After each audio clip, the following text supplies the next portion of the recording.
Það sem við vitum náttúrulega núna öndun að við getum notað hana til að stýra svo ótrúlega miklu af bara tilfinningakerfinu okkar. Og þess vegna öndun ótrúlega stór þáttur í til dæmis eins og tantra, í jóga, það verið að kenna öndun í grunnskólum. Þú veist, það bara verið að segja, þú finnur hvernig þú andar hefur áhrif á þig.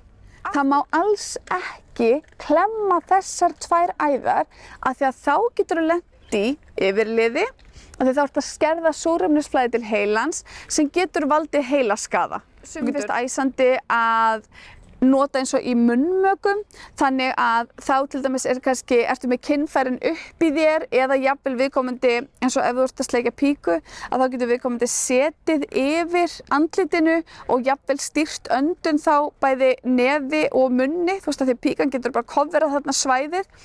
Sumir fá kikk út úr því að fara og kafa og bara sumir fá kikk út í að hlaupa ógeðslega mikið, reyna ógeðslega mikið á sig og svo bara það var erfitt að ná andanum.